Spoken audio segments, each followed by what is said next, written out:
बिस्मिल्लाहिर्रहमानिर्रहीम। अस्सलाम वालेकुम नाजरीन, आप देख रहे हैं बरह रास्त प्रोग्राम कड़वा सच आकिब आबिद के साथ। नाजरीन, आज बात करेंगे कराची के मसाइल पर।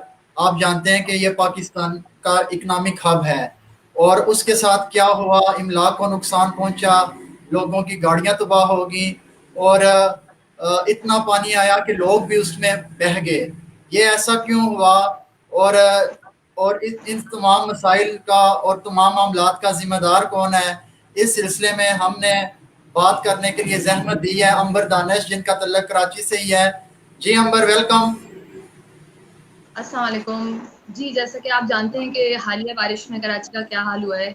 अफ़सोस की बात ये है कि कराची वो शहर है जो इस पूरे मुल्क को 70% रेवेन्यू जनरेट करके देता है और आबादी के लिहाज से कराची जो है वो सिंध की आधी से ज़्यादा आबादी, अगर आप ये मिसाल ले लेंगे सिंध की, अगर 5 करोड़ आबादी ऑन रिकॉर्ड है तो आप, क्योंकि मरदमशुमारी हमारी सही नहीं हुई तो 1.5 करोड़ बोली जाती है, लेकिन चीफ जस्टिस के मुताबिक भी कराची की आबादी 3 से 3.5 करोड़ है। तो ये वो जी शहर है जिसकी आबादी भी इतनी ज्यादा है जो सिंध का भी समझे 90 से ज्यादा या 95% रेवेन्यू जनरेट करके वो दे रहा होता है। तो उस शहर में जब बारिश हुई, जो कि मेरे ख्याल में एक रिकॉर्ड तोड़ बारिश थी, ज़ाहिर है बहुत बुरी थी, क्योंकि ये शहर उन बारिशों के हिसाब से प्लान भी नहीं हुआ हुआ है, क्योंकि हमारे यहाँ मुश्किल से शायद साल में एक दो दफा बारिश होती है, कराची में इतनी बारिश नहीं होती है।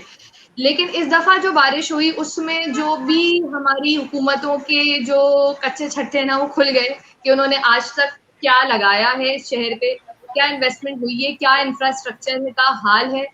बहुत काम हुआ, एक जमाने में काम हुआ था कराची शहर में, अगर बोला जाए तो मुस्तफा कमाल साहब का एक जमाना था जिसको हर कोई इंडोर्स करता है, जिसका अगर कराची से ताल्लुक है और उसने अगर मुस्तफा कमाल साहब का इरा देखा है तो उसे पता है कि कराची में अभी हालिया पिछले 20 साल में उनके जमाने में काम हुआ है। तो वो जो काम करा के चले गए थे वो लास्ट टाइम था जब काम हुआ था, और उसके बाद से सारे 12-10 साल हो गए काम नहीं हुआ, तो कराची का ये हाल हुआ है आपके सामने।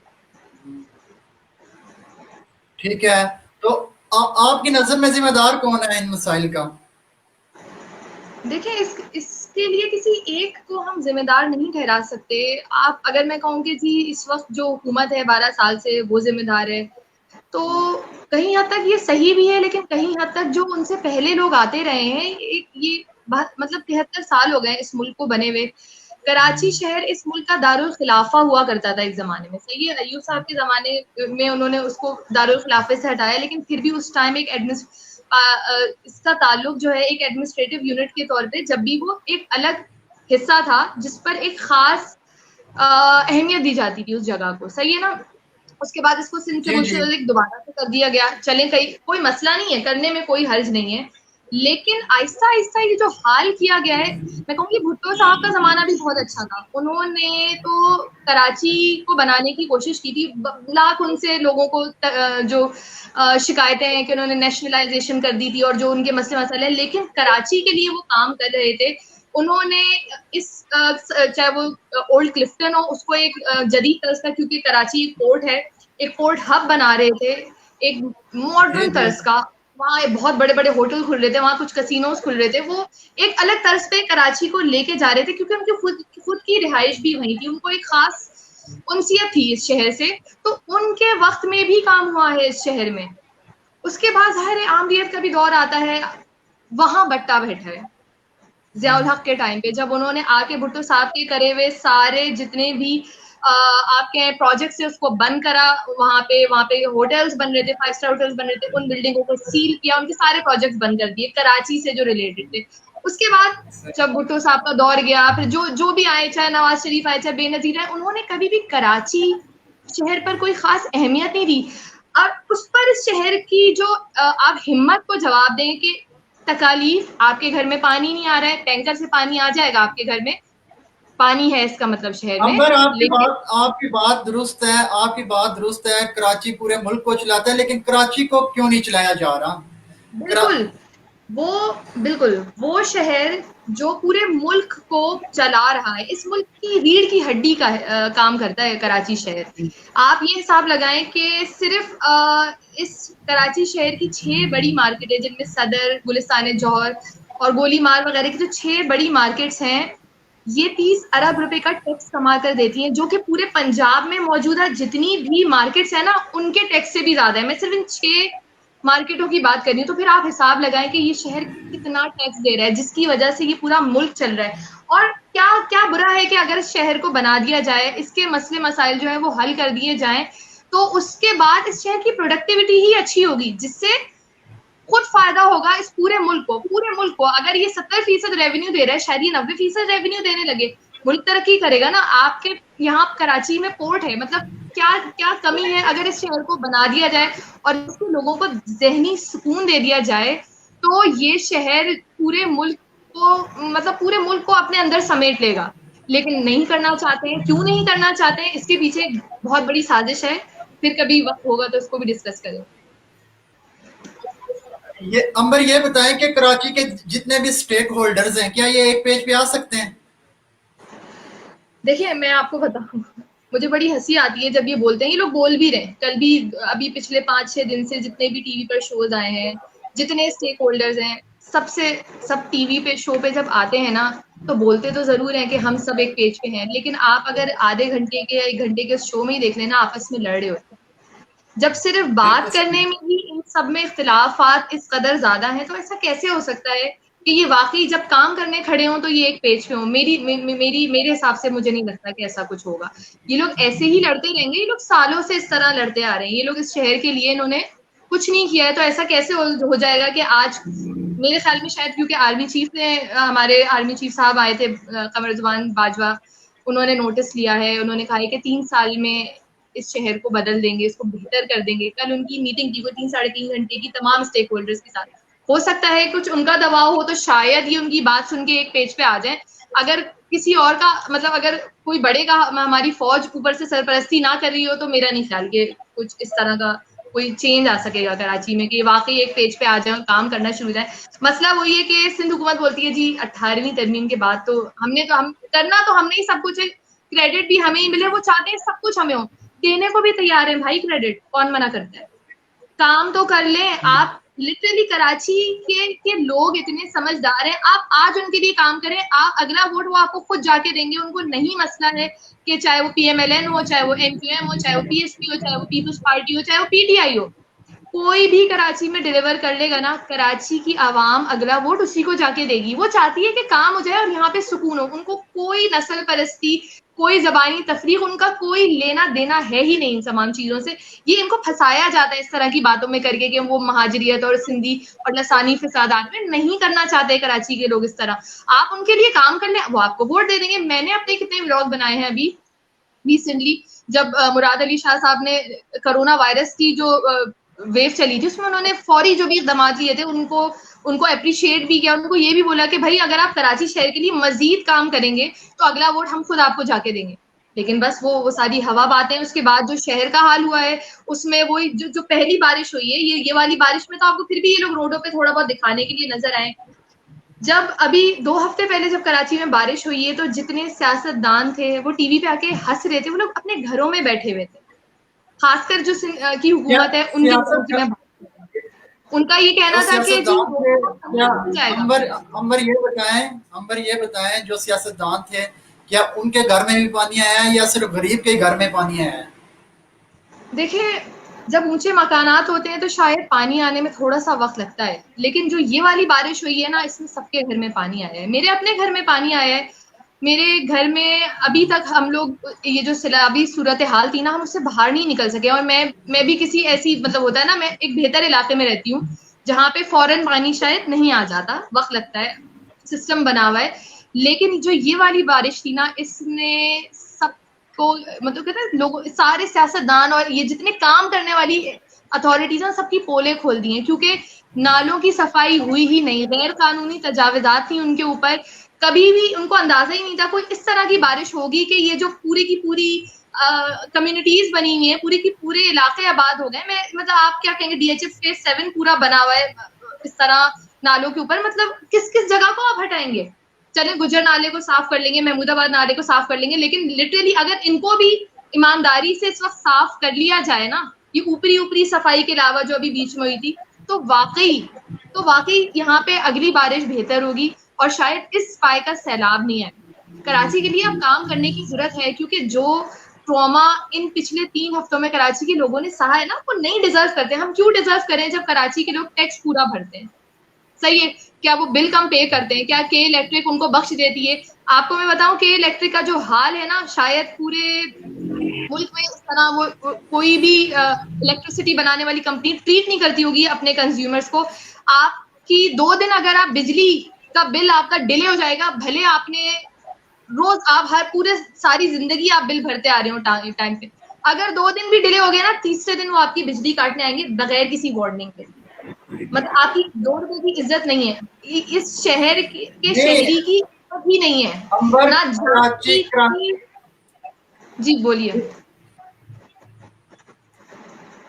जी, ये कराची, बिल्कुल आप सही कह रही हैं। कराची शहर टैक्स देता है, कराची शहर जो इक़्तिदार देता है, प्रोटोकॉल देता है, हुक्मरानों को सब कुछ देता है, लेकिन वो क्यों इस बदले में कुछ कराची को दे रहे?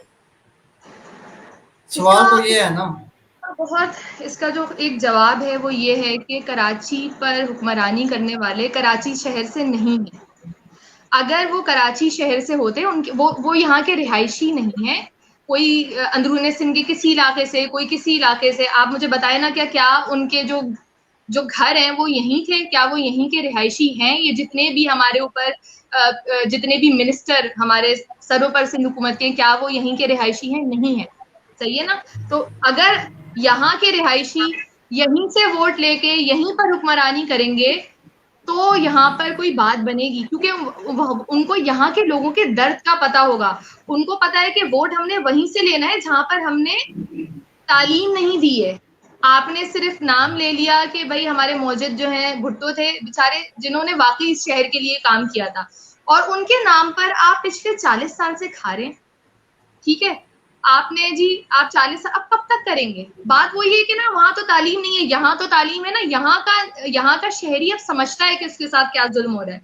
लेकिन अफसोस की बात यह है कि चलें इस दफा थोड़ा सा चेंज लाने की कोशिश करें। अच्छा, मजे की बात तो ये है कि कराची से तो मैंडेट आता भी नहीं है ना पीपल्स पार्टी का, या तो एमक्यूएम का आता है। इस दफा चलो पीटीआई ने ज्यादा सीटें ली, थोड़ी एमक्यूएम ने ली, मिलकर हुकूमत बनी हुई है, लेकिन बैठे हुए ऑपोजिशन में। और सबसे जो बड़ा मसला है ना, मैं आपको बताऊं कराची का, वो है गलत मर्दमशुमारी। आज सेंसस ठीक हो जाए, बिल्कुल 1.5 करोड़ आबादी, इसमें कोई शक नहीं है। जो फिर गवर्नमेंट की तरफ से दिए, जी जी सही कह रही हैं आप, जो गवर्नमेंट की तरफ से। जी चीफ जस्टिस खुद कह रहे हैं 3.5 करोड़ आबादी है। आज गिनती हो जाए, चले 3 करोड़ है, चले 2.5 करोड़ है। आपको बोलूं मैं, अंदरूनी सिंध में जब इलेक्शन होता है तो अगर 25 लाख लोगों की आबादी पर एक कॉन्स्टिट्यूंसी बनती है, तो कराची में 50 लाख के आबादी पर एक कॉन्स्टिट्यूंसी बनती है। तो 43 यहाँ पे कॉन्स्टिट्यूंसीज हैं, ठीक है ना?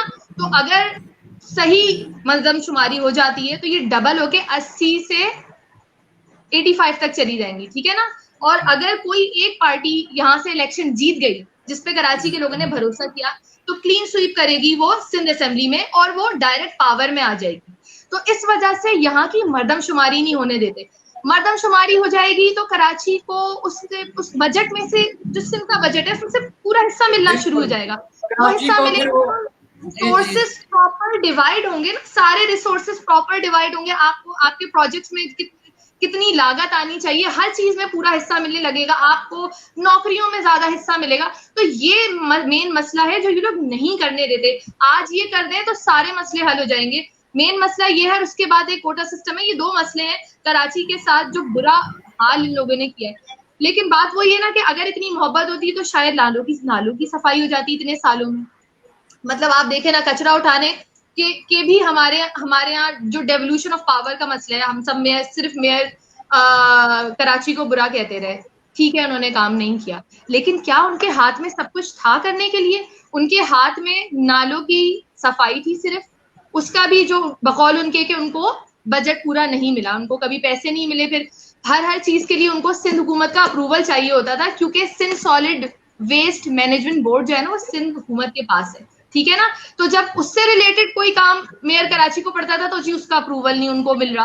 तो इस लड़ाई में ही उनके 4 साल गुजर गए, इस लड़ाई में 4 साल गुजर गए, कुछ भी नहीं हो सका इस शहर के। अच्छा, ये बताएं कि कोई ये अंदाजा लगाया जा सका है कि कितना नुकसान हुआ है इस हालिया बारिशों में? कोई फिगर सामने आ सके?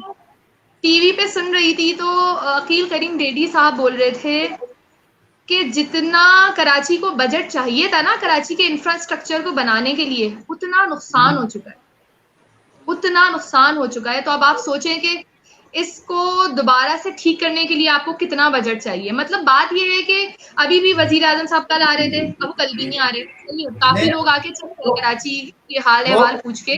वो पीएम साहब ये बता रहे हैं कि मैं सिर्फ आ ही नहीं रहा, मैं एक बड़ा पैकेज भी ला रहा हूँ। तो क्या आपको सुना उम्मीद है सुनना क्या करें कराची के लोग?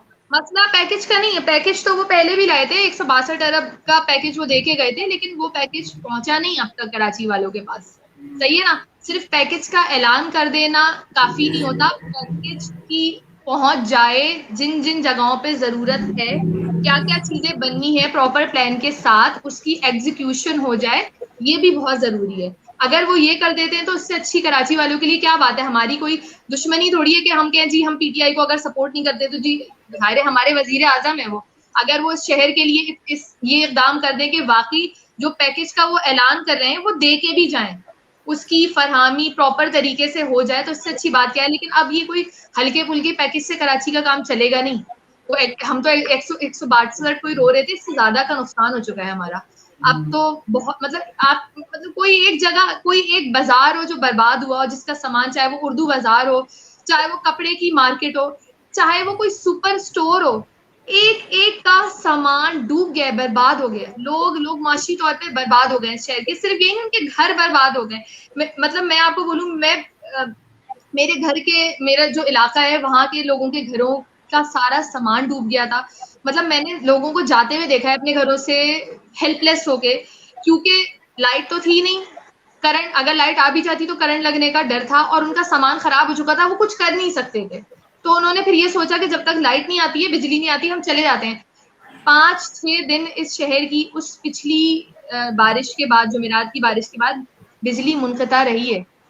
बिजली के बगैर लोगों ने गुजारा किया है। ये जो सीबीसी और डीएचए के लोग ये जो रोडों पे आए हुए हैं, ये ऐसे ही नहीं आए हुए, इन्होंने तकलीफ झेली है, तो ये अपने हक के लिए रोडों पे आए हुए हैं। क्योंकि इनकी मांग भी यही है कि भाई जब हम टैक्स पूरा देते हैं, जब हम बिल पूरा भरते हैं, तो फिर हम ये तकलीफें क्यों उठा रहे हैं, क्योंकि हम ये डिजर्व नहीं करते। बात सिर्फ इन दो इलाकों की भी नहीं है, कराची का हर वो इलाका और हर वो लोग जो पूरा टैक्स पे करते हैं और जिन्होंने पूरे बिल अदा किए हैं, वो एक बेहतर अपॉर्चुनिटी और एक बेहतर मौके वो डिजर्व करते हैं। उनको आपको देने होंगे, उनको एक बेहतर, जैसे चाहे वो लाहौर की जिंदगी हो, चाहे वो इस्लामाबाद के लोग हों या पिंडी के लोग हों, जब वो या पेशावर के लोग हों, जितना हक उनका है बेहतर जिंदगी पे, उतना कराची का भी है। मेरे ख्याल में उससे ज्यादा होगा, क्योंकि ये शहर 70% रेवेन्यू जनरेट करके दे रहा है। फर्क है ना, एक शहर जो पूरे मुल्क को कमा के दे रहा है, जो एक मुआशी हब है, उसके साथ इतना बुरा सलूक क्यों है।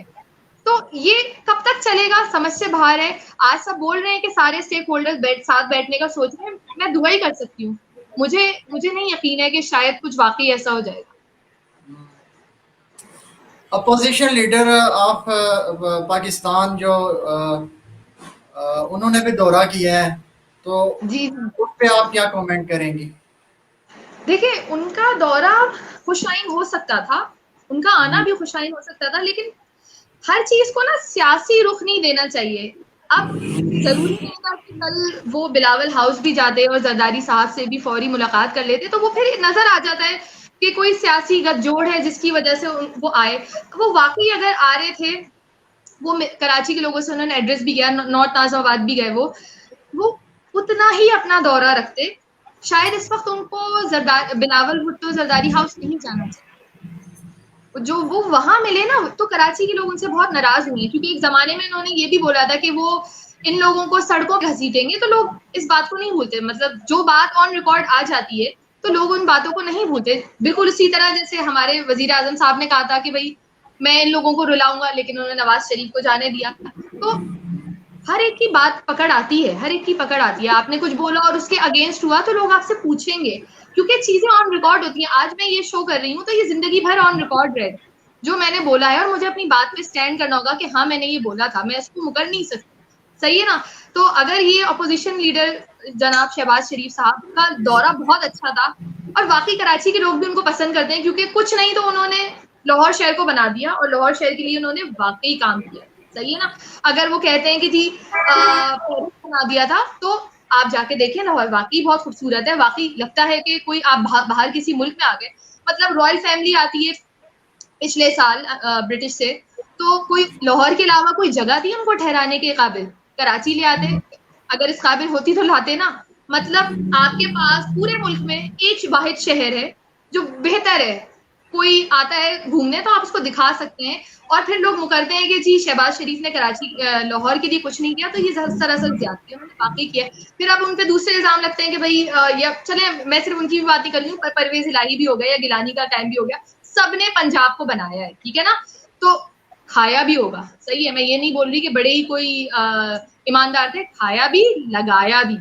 सिंध का मसला और कराची का मसला ये है, लगाते नहीं है। आप खा भी लें और लगा भी लेना, लिटरली कराची के लोग इस पे भी शिकायत नहीं करेंगे। कुछ काम कराची के लिए कर दें, हम लोग बहुत तकलीफ में। ट्रांसपोर्ट का इशू है यहाँ पे, कोई एक मतलब एक ग्रीन लाइन बस है, वो सालों में नहीं चल सकी। मुस्तफा कमाल साहब ग्रीन सीएनजी बसेस लेके आए थे, आपको पता है उसमें क्या मसला था। उस पे एक केस हुआ कि इस पूरी जो बस है उसके अंदर एक पुर्जा है जो इंडिया से आया हुआ है, उसके पीछे उन सारी बसों को जंग आलूद कर दिया, लेकिन सड़क पे नहीं चलने दिया। अगर आप मुझे बताएं, अगर ये सियासतदान, अगर ये सिंध हुकूमत इतनी वाकई ईमानदारी या सिंसियर होती इस शहर से, तो क्या वो इसके साथ ये जुल्म होने देती। हम लोगों के पास मुश्किल से 200 पब्लिक बसेस भी नहीं है जो इस शहर में रोडों पर चल सके, सही है। यहाँ पे प्राइवेट आप उबर और करीम में सफर करते फिर रहे होते हैं, आपको पैसे चाहिए होते हैं सफर करने के लिए, क्योंकि पब्लिक बसेस का हाल ऐसा नहीं है कि बच्चियां उसमें सफर कर सकें, टूटी फूटी होती है, आगे तक मर्द बैठे हुए होते हैं, क्योंकि सारे जगह नहीं है बैठने की। आपने ये तो इस शहर को दिया है, मतलब एक प्रॉपर ट्रांसपोर्ट सिस्टम।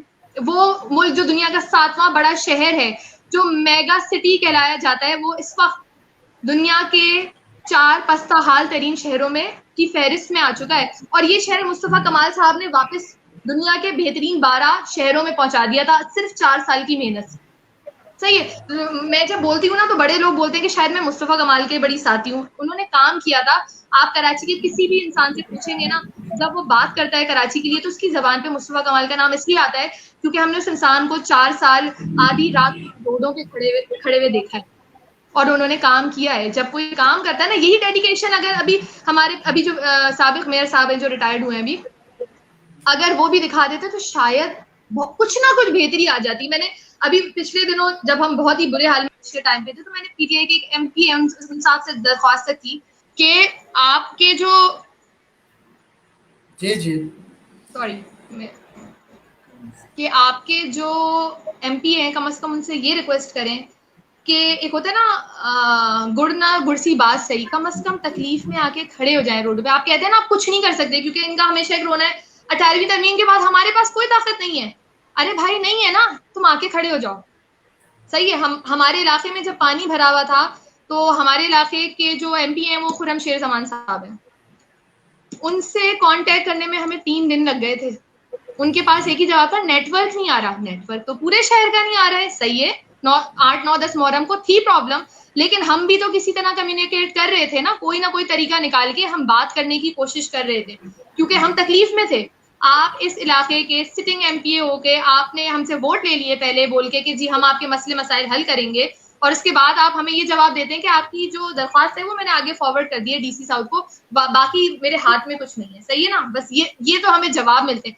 वो तो शोर शराबा जब हुआ है तो उसके बाद उन्होंने कुछ एक्शन लिया और कुछ वो हरकत में आए हैं, लेकिन ये हाल है यहाँ पे इन वोट देने वालों का भी, जिन्होंने हमसे वादे किए थे कि वो तब्दीली लेके आएंगे आपके शहर में, उन्होंने ये हाल किया है। अंबर, आपने एक निशानदेही की है, वो ये कि पैकेज तो आते रहते हैं कराची के लिए, लेकिन ये है कि वो ठीक जगह तक पहुंच नहीं पाते। एक मिनट आकिब साहब, मुझे आपकी आवाज नहीं आ रही है साफ। जी मैंने कहा आपने एक जो मसले की जो निशानदेही की है कि कराची के लिए पैकेज तो आते रहते हैं, लेकिन ये है कि वो ठीक जगह तक पहुंच नहीं पाते, तो इसका हल आपकी नजर में क्या है? जी मेरा सवाल सुना है आपने? एक मिनट। जी मैं थोड़े लोडली बात कर लेता हूँ। मैं कह रहा हूँ कि आपने जो बात की है कि कराची के लिए पैकेज तो आते रहते हैं लेकिन ठीक जगह तक पहुंच नहीं पाते, तो इसका क्या हल है आपकी नजर में? इसका हल तो देखिए वजीर आजम साहब के पास ही है। कराची के लिए पैकेज का ऐलान हो जाता है लेकिन पहुंच नहीं पाता। अब ये बात तो वजीर आजम साहब से ही हम इसकी गुजारिश ही कर सकते हैं कि भाई पैकेज का अगर ऐलान करा है तो वो पैकेज दें भी, उसकी जो डिस्ट्रीब्यूशन है वो यकीनी बनाए। और एक दूसरी बात बहुत यकीनी बनाने की जरूरत है, क्योंकि 18वीं तरमीम के बाद आपको पता है कि जो पैसे आते हैं फेडरल से सिंध हुकूमत तक, वो आके अक्सर वहीं तक रुक जाते हैं। एक फ्लो चार्ट बना हुआ है मेरे पास, मैं कभी आप लोग शेयर करूंगी लोगों से कि भाई फेडरल, उसके बाद हो गई हमारी NFCDF, उसके बाद हो गई हुकूमत प्रोविंशियल, उसने देना है PFC, ठीक है, वो जाता है लोकल गवर्नमेंट के पास। जब PFC लोकल गवर्नमेंट के पास जाता है तो वो करती है आम आवाम के लिए काम, तो उसका काम जो है वो आवाम तक जाता है, सही है ना। तो ये एक पूरा एक सर्कल है जिस पर काम होना जरूरी है। ये जो ब्लॉकेज हो जाती है ना फेडरल से आपकी प्रोविंशियल असेंबली तक आके, इसको तोड़ने की जरूरत है। डेवोल्यूशन ऑफ पावर्स इसका वाहिद हल है। कोई भी तरीका निकाले, 18वीं तरमीम कोई आसमानी सहीफा नहीं है कि वो बदल नहीं सकता और उसमें चेंज नहीं आ सकता। कोई तरीका होगा जिसके जरिए फोर्स किया जाए, क्योंकि इवन आइन में भी है आर्टिकल 140A में कि जो आपकी सूबाई हुकूमत है उसको हर हाल में जो रिसोर्सेज हैं वो देने हैं, वो ट्रांसफर करने हैं लोकल गवर्नमेंट तक, ताकि वो लोगों तक पहुंच सकें। ये तो आइन में भी है ना। तो इस पे आपको फोर्स करना होगा हमारी सूबाई हुकूमत को कि वो, चाहे वो किसी मुल्क के किसी भी हिस्से की हो, कि वो शहरों तक उनका हक लोकल गवर्नमेंट तक पहुंचाए जो आपके मसाइल हल कर सकें। हाँ, लेकिन मसला ये कि अगर आप लोकल गवर्नमेंट को सिर्फ नालों की सफाई का इख्तियार दे देंगे तो फिर तो कुछ भी नहीं हो सकता, और बाकी इख्तियार आप अपने पास रख के बैठ जाएंगे और पैसे भी आप अपने पास रख के बैठ जाएंगे, तो फिर कैसे काम चलेगा। तो काम करना अगर है तो उसका तरीका यही है कि हमारे जो वजीर आजम साहब है, क्योंकि वो सब जानते हैं, सही है, यहाँ से कराची के बहुत लोगों ने वोट लिए, MP MNA, मतलब 14 MNAs हैं यहाँ पे और 22 MPs हैं PTI के, जो कम से कम वजीर आजम साहब को ब्रीफिंग दे सकते हैं इन तमाम चीजों पे। और हमारे वजीर आजम साहब माशाल्लाह बहुत लायक हैं, उनको सब चीजें पता भी हैं। तो इस पे काम हो सकता है कि ये देखा जाए, ये चेक एंड बैलेंस किया जाए कि जो पैसे वो दे रहे हैं क्या वो सही डिपार्टमेंट्स को दे रहे हैं, क्या इसकी डिस्ट्रीब्यूशन सही होगी, पूरी प्लानिंग हो। मुझे उम्मीद है कि हफ्ते को जब वजीर आजम साहब आएंगे तो जिस पैकेज का वो ऐलान कर रहे हैं इसके साथ एक पूरे प्रोग्राम का भी ऐलान करेंगे, जिसमें किस तरह प्लानिंग की जाएगी, किस तरह नालों के साथ जो उनकी सफाई है, जो ड्रेनेज है, वो प्रॉपर सिस्टम किस तरह बनाया जाएगा, किस तरह बाद में भी इनकी सफाई होती रहेगी, या उसके अलावा जो ट्रांसपोर्ट के मसाइल हैं उन पर किस तरह काम हो सकेगा। क्योंकि आपको पता है यहाँ पे कराची में 2 बूंद पानी के गिरते हैं ना बारिश के, यहाँ पे ट्रैफिक जैम हो जाता है, क्योंकि यहाँ पे सड़कों पर जरूरत से ज्यादा गाड़ियां और बाइक्स आपको नजर आएंगी, जिसकी वजह पब्लिक ट्रांसपोर्ट का ना होना है। हर किसी ने अपने पैसे जोड़ जाड़ कर किसी तरह एक छोटी सी बाइक या एक छोटी मोटी गाड़ी कर ली है। जाहिर है जब आपको पब्लिक ट्रांसपोर्ट नहीं दी जाएगी तो रोड पर गाड़ियां ज्यादा होंगी, और फिर जब कोई बारिश होती है तो एक ऐसी अफरा तफरी फैलती है जिसकी वजह से लोगों में एक पैनिक क्रिएट होता है, वो हर कोई अपने घर जाने की कोशिश करता है, जिसकी वजह से ट्रैफिक जैम हो जाता है। अगर प्रॉपर एक ट्रांसपोर्ट सिस्टम हो, एक मास ट्रांजिट सिस्टम बना दिया जाए, जो कि पता नहीं कब बनेगा, किस सदी में बनेगा, तो ये मसले, जो ट्रैफिक जैम के मसले हैं, चाहे वो बारिश की सूरत हाल हो या कोई भी सूरत हाल हो, तो वो हल हो सकता है। हर चीज का एक तरीका है ना। इस शहर को एक प्रॉपर प्लानिंग की जरूरत है, एक प्रॉपर रोड सिस्टम हो, आपके ब्रिजेस हो, उसके अलावा एक पूरी आपकी ट्रांसपोर्ट सिस्टम सही की जाए, आपके नालों की सफाई की जाए, गैर कानूनी तजावजात को हटाया जाए। लेकिन वाकई इनके लिए अरबों खरबों की जरूरत है, और ये बात वजीर आजम साहब अच्छी तरह जान गए। उन्होंने बोला भी है कि वो कुछ लेके आएंगे। बस उनसे एक इल्तिमास है कि वो जो भी लेके आ रहे हैं वो कोशिश करें कि वो जहां जहां पहुंचाना जरूरी है उस तमाम पैकेज के जो पैसे हैं वो सही जगह पहुंच जाए, ताकि सही से काम हो जाए इस शहर को। क्योंकि ये हम लोग इस वक्त बहुत जबोहाली में, कराची के लोग इस वक्त बहुत मुसीबत में, वो ऐसे ही इस वक्त रोडों पे नहीं आ रहे। आप अगले हर दिन शायद आप प्रोटेस्ट आगे देखें, चाहे वो कल हो, चाहे वो परसों, चाहे वो तरसों, लोग मुस्तकिल प्लान कर रहे हैं कि किस तरह वो इस शहर के लिए रोडों पे निकले और किस तरह काम करें। हमारी दुआ है कि इसकी नौबत ना आए, कुछ ऐसा काम कर जाए वजीर आजम साहब हफ्ते को जब आए, कोई ऐसी कराची की मुसीबत का कोई हल निकाल लें कि लोग रोडों पे ना आए। उनको शौक नहीं है अपने काम और घर बार छोड़ के रोडों पर निकले और वो प्रोटेस्ट करें। अच्छा, बिलावल भुट्टो साहब भी ये कह चुके हैं कि ज्यादा बारिश हो तो ज्यादा मुझे पानी आता आवाज है। नहीं आ रही, पता नहीं आपकी। जी जी, मैं कह रहा हूँ कि बिलावल साहब भी ये कह चुके हैं कि ज्यादा बारिश हो तो ज्यादा पानी आता है। तो ये बताएं कि इस बार पानी ज्यादा आया है या पोल ज्यादा खुले हैं? बिलावल साहब की ये बात तो होता है ना, बड़ी ही कोई लाइक फाइव बात है, एक पूरी सेइंग बन गई है। सिर्फ यही नहीं, जो उनकी बहन होती है बख्तावर, उन्होंने कराची के लोगों को बरसाती मेंढक भी बोला था कि ये बरसाती मेंढक है, 2-4 दिन शोर मचाने आ जाते हैं, चले जाएंगे अपने। क्योंकि जब लोग वीडियोस बना बना के डाल रहे थे कि भाई हमारी तरफ पानी है और ये वो, तो उन्होंने बात ये बोली थी। तो उनके लिए जवाब यही था कि भाई हाँ, कराची के लोग बरसाती मेंढक ही हैं, उसकी वजह है क्योंकि 3 दिन जब उनको रोडों पर पानी नजर आता है ना, तो वो तकलीफ में आते हैं और वो शोर मचाते हैं। लेकिन जैसे ही पानी उतरता है तो उनको अपने घर के नलों में जो पानी नहीं आ रहा ना, उनको उसकी फिक्र खाने लगती है। या जो उनके घरों के बाहर जो कचरा पड़ा हुआ है, जो कि उठाया नहीं जाता महीनों, उससे जो मक्खियां भिनभिनाती हैं, उससे जो उनके बच्चे बीमार होते हैं, उनको दवा दारू की फिर और डॉक्टर को दिखाने की फिक्र खाने लगती है। या कल जो उनको धक्के खाने हैं बसों के अपने दफातर जाने के लिए, फिर उनको उसकी फिक्र खाने लगती है। तो इस वजह से अगर उनको बरसाती मेंढक कहा जाए तो गलत नहीं है, क्योंकि वो भूल जाते हैं, उनके दूसरे मसाइल बहुत ज्यादा है। असल में ये एक पूरी साजिश है कि कराची के लोगों को इस तरह के मसाइलों में, ये जो पानी, बिजली, गैस, ट्रांसपोर्ट, फंसा के रखो इनको, ताकि इनके साथ जो ज्यादती हो रही है ना, इस तरफ इनका जहन ही ना जाए।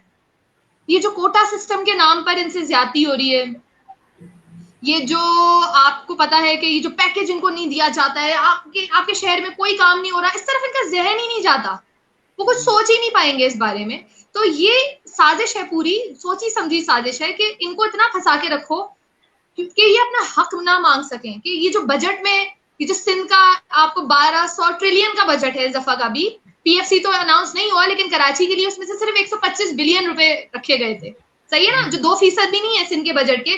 वो शहर जो सिंध की आधी आबादी पर मुश्तमिल है, वो शहर जो पूरे सिंध का 90-95% रेवेन्यू कमा रहा है, बाकी जो 2-3% है ना, वो बाकी का सिंध कमाता है रेवेन्यू, इस सूबे के रेवेन्यू की बात कर रही हूँ, उसको 2% दे रहे हैं बजट में से।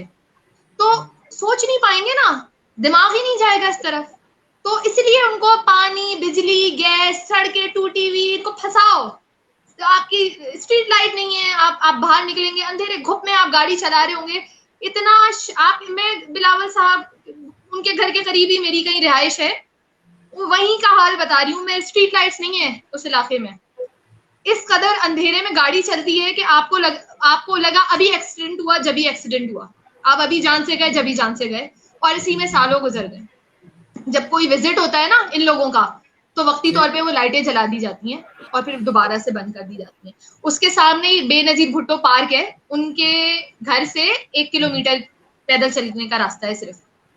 उसका जो हाल है ना, अगर अपनी माँ के नाम का एक पार्क वो नहीं बना सके, वहां पे कुत्ते भौंकते हैं, जब कभी आप जाए ना, वहां पे कुत्ते भौंकते हैं, वहां एक आम इंसान, या कभी मैं वहां अकेली नहीं जा सकती उस पार्क में, उस पार्क का ये हाल है। और वो इतनी बड़ी जमीन घेरी हुई है, क्योंकि इंतहा नहीं, वहां पे गैलरी है बेनजीर भुट्टो साहिबा की, और तमाम जिंदगी की तस्वीरें, बहुत आला, बहुत जबरदस्त, उसका आर्किटेक्चर ही इतना जबरदस्त बनाया गया था।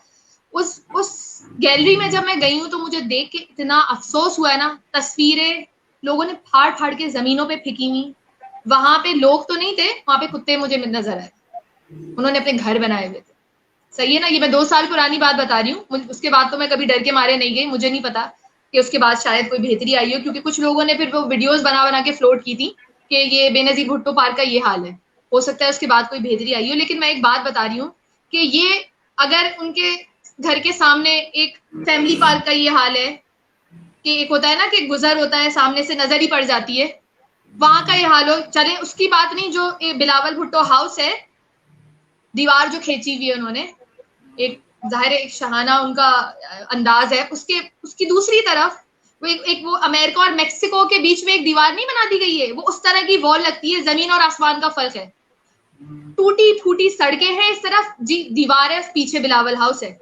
वहां पे जो हाल है ना उन रोडों का, वहां गटर बहते रहते हैं, वो बिल्कुल एक लगता है कि ये एक दूसरा शहर यहाँ से शुरू हो गया। ये हाल है इस इलाके का, जो इसमें इनकी अपनी अजादारी है। तो फिर हम क्या उम्मीद लगाएं?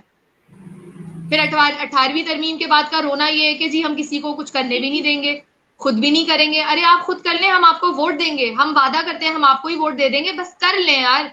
मतलब 12 साल हो गए, आप कब तक। मुझे हैरानी ये होती है कि जब पीपल्स पार्टी के जो एमपी एमएनएस वगैरह हैं, जब वो टीवी पे आते हैं, वो पीटीआई को बुरा कह रहे होते हैं, हम खुद बुरा कह रहे हैं उनको, हम भी उनसे बेजार हैं।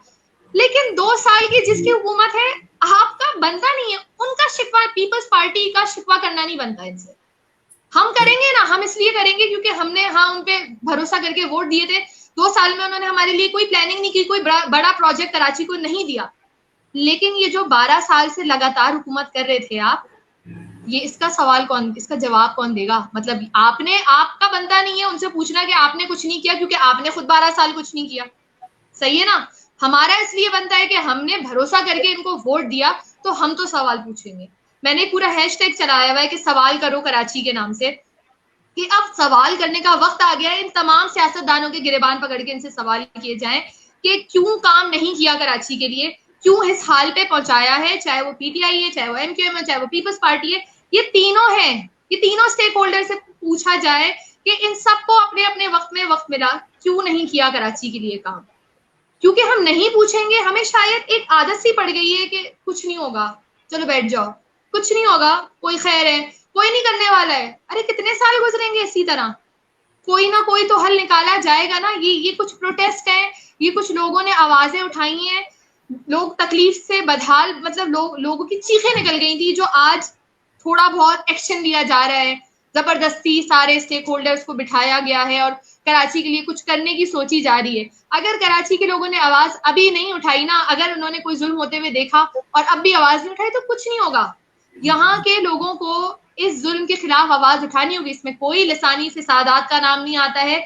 ये एक मखसूस जमात है जिसने लगातार सालों हुकूमत की है सिंध पर, और लगातार 12 साल से इन्हीं की हुकूमत ही, 30 की हुकूमत आई है। अगर इन्होंने काम नहीं किया तो इससे कोई मैं किसी तरफ नहीं जा रही कि जी कोई लसानी फसादात हो गए और हम सिंधियों के खिलाफ हो गए, नहीं। ये सिर्फ इस जमात ने काम नहीं किया, इससे सवाल पूछें। अगर इस जमात में कोई नई क़यादत आती है जो अच्छा काम करती है तो मोस्ट वेलकम, बिल्कुल करे। एडमिनिस्ट्रेटर बनता है, देख लेते हैं, अगर इनकी पसंद का भी बनता है, अगर वो काम करता है कराची के लिए, अरे अगला इलेक्शन इनका फिर से हो जाएगा, क्या पता कराची से भी सीटें आ जाए। काम करने की देर है कराची के लोगों को, सिर्फ वो तकलीफ में काम हो जाएगा और कराची के लोग वोट कर देंगे। बिल्कुल सही है अंबर। मैं भी आखिर पे यही कहूँगा कि अगर कराची सब कुछ चलाता है तो यकीनन कराची का भी ख्याल किया जाना चाहिए। तो बहुत शुक्रिया प्रोग्राम में ज्वाइन करने के लिए। इंशाल्लाह फिर किसी नए टॉपिक के साथ आपको दावत देंगे। तो आज के प्रोग्राम से दीजिए इजाज़त, नाजरीन से भी इजाज़त चाहते हैं। ठीक है अंबर, बहुत शुक्रिया प्रोग्राम में ज्वाइन करने के लिए। Thank you. आवाज नहीं आ